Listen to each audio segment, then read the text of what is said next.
মেয়ের জন্ম, ভাগ্য না ঈশ্বরের নির্বাচন। আজ আপনি যা শুনতে যাচ্ছেন তা আপনার জীবনের দৃষ্টিভঙ্গি বদলে দিতে পারে। একটি বাড়িতে মেয়ের জন্ম, এটা কি শুধু একটি ঘটনা? না, এটা ঈশ্বরের একটি বিশেষ নির্বাচন। কিন্তু প্রশ্ন হচ্ছে, ঈশ্বর কাকে বেছে নেন? আর সবচেয়ে বড় প্রশ্ন, আপনার ঘর কি সে নির্বাচনের যোগ্য? আমরা প্রতিদিন দেখি পৃথিবীতে হাজার হাজার শিশু জন্ম নিচ্ছে, কিন্তু কখনো কি ভেবেছেন একটি শিশু কেন এই বাড়িতে জন্ম নেয়? বিজ্ঞান বলে এটা শুধু একটি জৈবিক প্রক্রিয়া, কিন্তু শাস্ত্র বলে জন্ম শুধু শরীরের নয়, আত্মারও। আত্মা কখনোই শুধু খালি জায়গা খুঁজে নেয় না, সে যায় সেখানে যেখানে তার উদ্দেশ্য আছে, যেখানে তার সম্পর্ক আছে। প্রাচীন শাস্ত্র অনুযায়ী মৃত্যুর পর আত্মার বিচার হয়, তার কর্ম অনুযায়ী ঠিক হয় পরবর্তী জন্ম কোথায় হবে। এটা কোনো লটারির মতো নয়, এটা হলো কর্মের হিসাব। তাই যখন একটি মেয়ে কোনো বাড়িতে জন্ম নেয়, সে শুধুই সন্তান হয়ে আসে না, সে আসে একটি উদ্দেশ্য নিয়ে। কিছু বাড়িতে মেয়ে জন্মানোর পর সব কিছু বদলে যায়। যে বাড়িতে আগে অশান্তি ছিল, সেখানে হাসি ফিরে আসে। যে বাবা আগে কঠোর ছিলেন, তিনি হঠাৎ নরম হয়ে যান। এটা কি শুধু কাকতালীয়? না, এটা শক্তির পরিবর্তন। আমরা প্রায় শুনি মেয়ে লক্ষ্মী, কিন্তু কেন? কারণ লক্ষ্মী শুধু ধনের দেবী নন, তিনি সমৃদ্ধি, শান্তি এবং ভারসাম্যের প্রতীক। আর লক্ষ্মী কোথায় আসেন? যেখানে সম্মান আছে, যেখানে মন ও আচরণ পবিত্র, যেখানে কৃতজ্ঞতা আছে। যখন একটি মেয়েকে লক্ষ্মী বলা হয়, তার মানে হলো সে সেই বাড়িতে আসে যেখানে এই গুণগুলো আছে, অথবা যেখানে এই গুণগুলো তৈরি হওয়ার সম্ভাবনা আছে।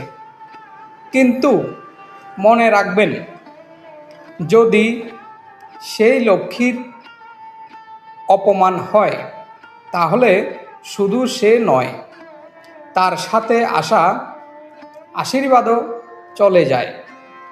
এবার সবচেয়ে গুরুত্বপূর্ণ বিষয়, শাস্ত্র অনুযায়ী যে বাড়িতে এই 5টি গুণ থাকে, সেই বাড়িতেই মেয়ের জন্ম হয়। 1. নারীর সম্মান, যেখানে মা, বোন, স্ত্রী সবাই সম্মান পায়। 2. দয়া ও সহানুভূতি, যেখানে মানুষ শুধু নিজের জন্য নয়, অন্যদের জন্যও ভাবে। 3.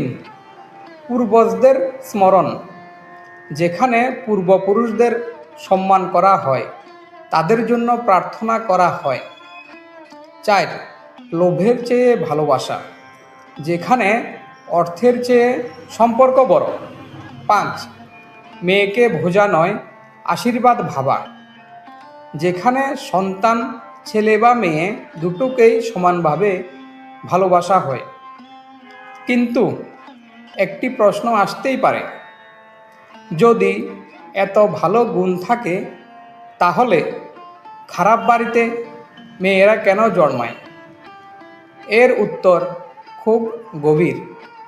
কিছু মেয়ে আসে পরিবর্তন আনতে, যেমন অন্ধকারে একটি প্রদীপ জ্বলে, তেমনি কিছু মেয়ে কঠিন পরিবারে জন্ম নিয়ে সেই পরিবারকে বদলে দেয়। তাদের ভালোবাসা, সাহস আর ধৈর্য পুরো পরিবারের চিন্তাধারা বদলে দেয়।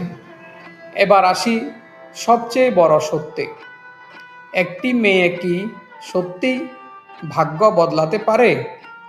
হ্যাঁ, পারে। কারণ প্রতিটি আত্মা তার সাথে তার পূর্বজন্মের পুণ্য নিয়ে আসে। সেই পুণ্যের শক্তি শুধু তার জীবন নয়, পুরো পরিবারের জীবন বদলে দিতে পারে।